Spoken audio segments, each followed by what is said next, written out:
Good afternoon. I hope you're having a good day.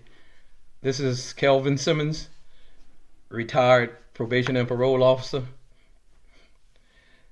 retired adjunct professor of criminology, and I think I'll leave it at that.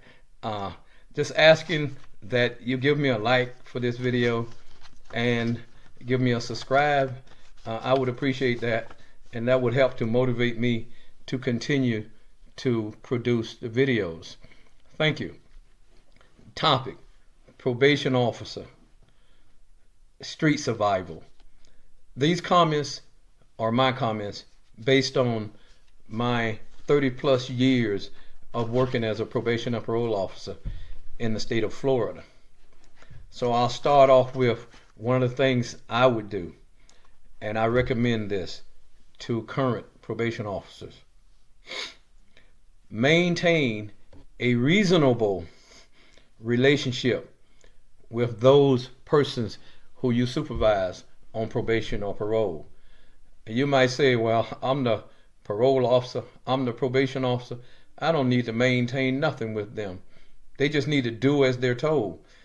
No, in real life, you don't need to make an enemy when you don't have to make an enemy. If you're treating the person fairly, that person will know that you're being fair. If you're being unfair, that person will know that you're being unfair to them. So, you can be firm and fair, and you'll be okay. I mean, when the person violates their supervision, you should feel okay that you're doing your job because you have already explained to the person under your supervision what your job entails. You will let that individual know that when they fail to do what they're supposed to do, that means that they fail to cover their butts. Butts are butt. And when they fail to cover their butt, that leaves you, the probation officer, to cover your butt and the Department of Corrections butt. And the only way you can do that is to do a violation report to the court or the parole commission or whoever the authority is that placed them under supervision. That's what you have to do. So you make sure, or you at least take the time to explain that to those under your supervision so they understand that you don't violate them. You know, well, you don't know it, but when I worked as probation and parole officer, people would say, you're going to violate me. No. The probation officer does a violation report to the court when you violate. So when you violate, you're making extra work for your probation officer. So if you're on supervision, don't violate. If you see you're having some type of an issue, discuss it with your supervising officer and learn what that officer can do to help you work through that issue. I like this one here. Be friendly, but not familiar. That's an interesting one. If you went to college and you studied the criminal justice curriculum, somewhere in that curriculum you would have seen these terms. Be friendly, but do not become familiar. For those who do not understand what I'm saying here, friendly is you can greet the person, good day.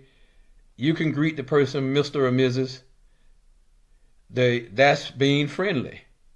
The familiar is when you tell them about your problems. I'm going to leave it with that general comment. When you tell the person about your problems, your family issues, your away from the job issues, don't do that. You can listen to theirs, but it's not your job or your position to tell people under your supervision your problems. No, don't do that. I have a note here. See my book. And I have page numbers here.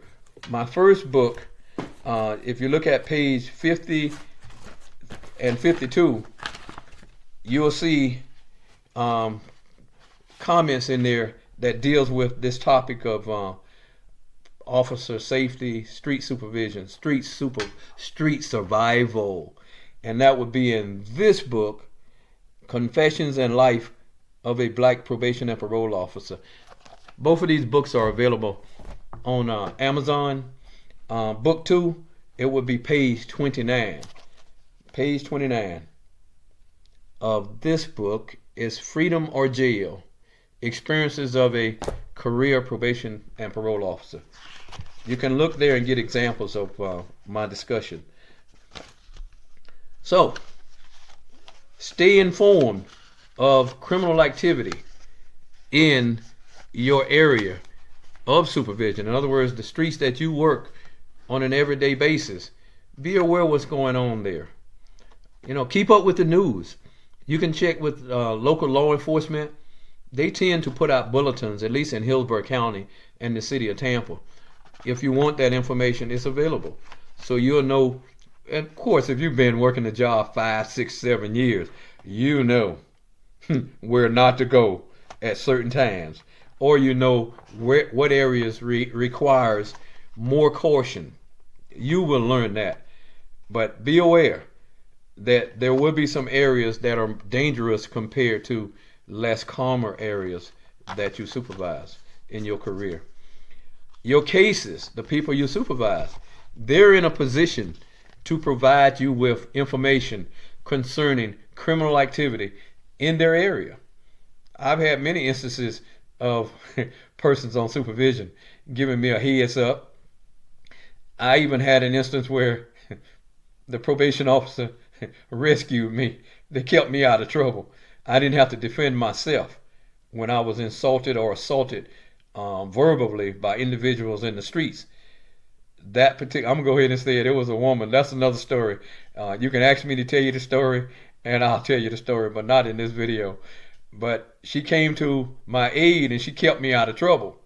So when she got into a violation where I had to do a violation report on her to the court, I advised the state attorney that she had saved me from having to use force to get out of a situation that I was in.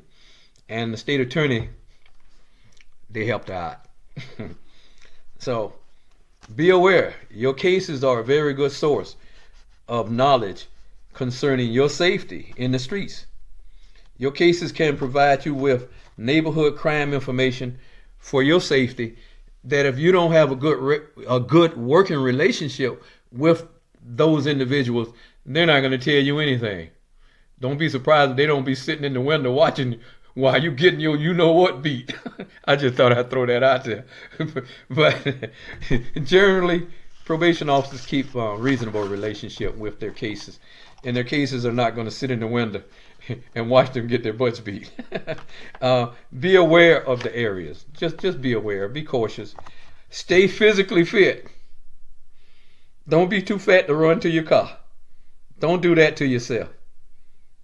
Because the probation office, not the probation office, but the Department of Corrections, at least when I worked, they had no problem with you running away from a situation. You were allowed to gracefully retreat.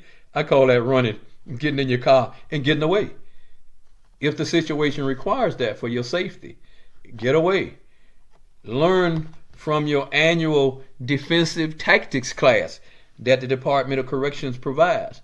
Don't just go there and spend time and don't learn nothing. Just go through the motions. Learn how to protect yourself. Well, I'll leave that alone. Maintain an exercise regimen. This is on you. You don't want to have to run a block and give out a breath in a half a block. The dog's going to catch you. You're not going to make it to your car. So, have yourself a physical fitness regimen. Walk, run, weight lift. Do something physical to keep yourself in good shape. You may need to run. You might need to run. And it's okay if you have to run. One last note. Learn from your use of force classes. If you're one of those who carry a firearm, make sure you don't just go through the motions during the training. You want to ask questions and you want to learn. Especially you want to learn the department policies. Of course, you're going to know their procedures and their rules, but you want to know those three things, because knowing them can help get you out of trouble when you find yourself in a situation where you had to use that weapon to defend yourself. You do not want to be at the mercy of the Department of Corrections when you use force to save yourself. So make sure you understand the rules, and that'll help you go forward with your street survival. So probation officers, that's it for me.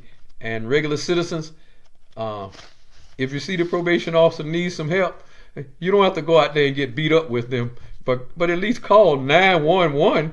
Call somebody for some help. Thank you. And please like and subscribe. Thank you.